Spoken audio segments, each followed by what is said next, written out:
Hey, this is Kyle Medina from Bodysnatcher, and you're listening to the Vulgar Display of Podcasts.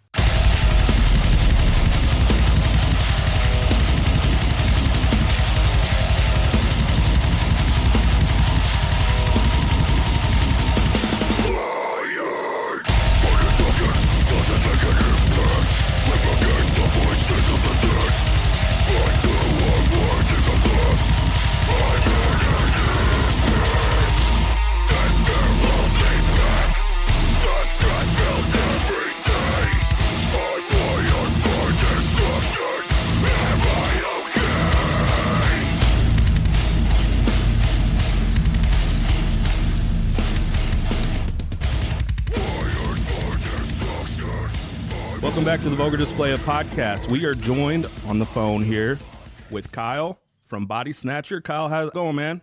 It's going, man. Just driving to the next show today. How's the tour been going? Oh, it's been amazing. All the shows have been crushing. The attendance has been fucking awesome. Everybody's selling some merch. It's awesome. You know, with the podcast that we do, we talk to a lot of guys in bands, and it sounds like just a lot of people are showing up to shows. I hear of a lot of shows selling out, and just, you know, I think everybody's, with everything that we've been through in the past couple of years, they're just ready to get out to shows. Has that been you guys' experience as well? Oh, yeah, I think I can agree with that for sure. I think the shows have been benefited from taking such a long break. I'm pretty hyped, man. It's this past 2 weeks have flown by pretty quick. It's just been really great shows and great people on the tour, so it's like there's no complaints whatsoever. And you guys have a new album out, right? How's the reception been for that? Well, it's been overwhelmingly positive. There's nobody that's really like talking shit, and if they are, then it's like, whatever. It's mostly overwhelmingly positive though. It's a great album, man. I'm a huge fan of Wired for Destruction. Hell yeah. That's one of my favorites as well. I like Behind the Crowd a lot. That's my pick. Yeah. The thing I like about that one is that I like the slowdowns and the speed ups. You know, so much. Oh yeah, the transitions. Yeah, you know, it reminds me of, you know, so much nowadays is so machine like and locked into a grid, and it's just so refreshing to hear, you know, slowdowns and speed ups and those kind of breakdowns. It just really moves. Oh yeah, really good. You wanna have something that's gonna be interesting to keep engaged and not just have the same shit over and over again. For sure. I feel like you guys do that well. I also like the production on the album. It doesn't sound overproduced. It sounds raw, and it actually sounds not live, but it sounds like you could experience it in a live way and get the same feeling that you do listening to the album, I think. When I hear it in headphones, I feel like I'm at a house party. Right. Like I'm watching a band at a house party. Yeah. Was that something you guys did intentionally? That would be a Chris question, since Chris produced the album. Chris records everything, basically, from the inception of the band to the most recent album. That brings me to 1776 recordings. Tell us about. Well, Chris used to play in a band called King Conquer, and when King Conquer was basically like, were you guys already broken up at that point when you started recording? Yeah. So when King Conquer had broken up, Chris got into like recording bands and like learning how to mix and master and all that stuff. So that was a King Conquer, and that was a King Conquer album. So it was like kind of a call to that as well. Yeah, I watched some of your behind the scenes recording your studio stuff on YouTube, and it was neat, which brings us maybe to our next question. There's some debate on there about wiping standing up or sitting down. Okay, so your bass player is a standing wiper. Yes, he's a standing wiper, which is caveman shit. I think that's ridiculous. Man, I don't get that. I don't either. Yeah. I don't understand standing wiping either, Kyle Shope. They said it brings us to our next question, which is, are you a standing wiper or a sitting wiper? And I said sitting, and I have no idea why you're a standing wiper, because they said our bass player is apparently a standing wiper. Yes. A lean forward. He's a leaner. Oh yeah, I'm a sitting wipe. Yeah, well, that's good. That's Definitely good to not know. a stand. Well, we got the pressing questions here. You know. That's really why we requested the interview. Yeah. So now that we got the shitty conversation out of the way, I got some origin questions for you. So you guys are out of Melbourne. Yep. I think that's pretty close to like St. Augustine, Orlando area. Yeah, we're about 50 minutes out from Orlando. So Bodysnatcher, the name, came from Ed Gein? Yeah, so basically when the band had originally started, we wanted to be named after a serial killer, but Ed Gein was already taken, obviously. Sure. There was a grind band from New York that was called Ed Gein. And then there was a band actually from Florida as well that was called John Gacy that was around the same time. Okay. And we were like, well, fuck, we can't use that.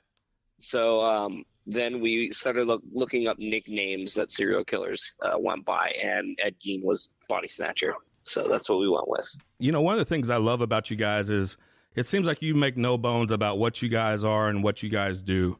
You know, you just kind of put it out there. You're willing and able to write some heavy songs and play some wild and crazy shows, and that's it. You know, I don't expect, you know, like any kind of string arrangement in your next album or anything. Just being that transparent about it, I think, is really refreshing.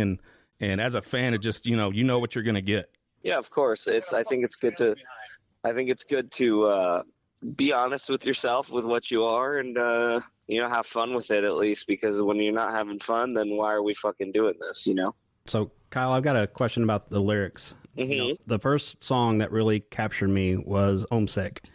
Really seems as I started digging deeper into some of the songs and some of the lyrics seem really personal and really directed and very purposed. Can you kind of elaborate on that a little bit?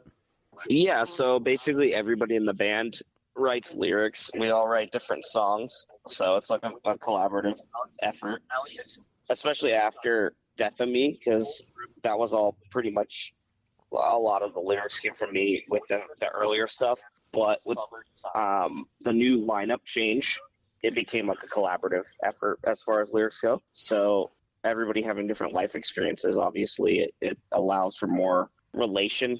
Like people can relate more when there's a lot of different sources of life experiences. So the band has always been about betrayal and, or would you say, bad experiences with family and stuff like that. So it's cool with this Heavy Void, we did that, and then obviously with this one, we touched more on it. So is the songwriting process as collaborative as that? Talk us through the songwriting process for you guys. Well, I would say like Kyle Carter and Chris and even Kyle Shope, they'll come up with instrumentals and they all bounce them off each other. And then obviously we write lyrics, and then once the instrumentals are done, usually we'll fit the lyrics into there.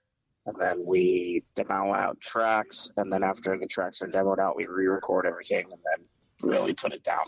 There was a video I saw recently, and I loved it. It was a live video of you guys, and I want to say maybe it was this tour where you kind of started the show, and you're like, "Hey, this ain't no fucking Chili's. Get up here and let's get wild." That might have been last tour, I think. It made me laugh. It actually reminded me of the Denny's one. What's up, Denny's? What the fuck is up, Denny's? I think we might trademark that as a podcast. Like, this ain't no fucking Chili's. Let's go. Oh yeah, that was just a great way to start the set. I love that video. Yeah, we're having fun. We might as well, you know. And do you want to give out your socials and how people can find all your stuff?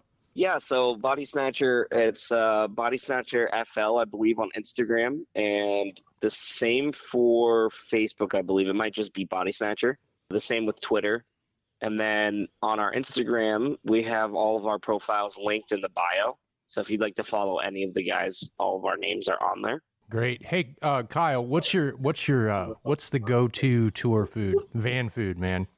Ooh, the go-to tour food. I mean, I like Buc-ee's food. I also I'm an avid enjoyer of burritos as well. Like, we love Chipotle as well. No peanut butter and bread balls. going for the Chipotle. Nice. Yeah. We appreciate you joining us today. This is Kyle from Bodysnatcher, and you can catch them out on tour. Go buy their merch, go buy their albums, stream it everywhere where music's available. We're going to be checking them out at Pops in Sauget, Illinois. Kyle, we appreciate it, man. Yeah, thank you guys for having me. Thanks, man. Hey, have a great rest of your tour, man. Thank you, guys. Take care, brother. Take care, guys.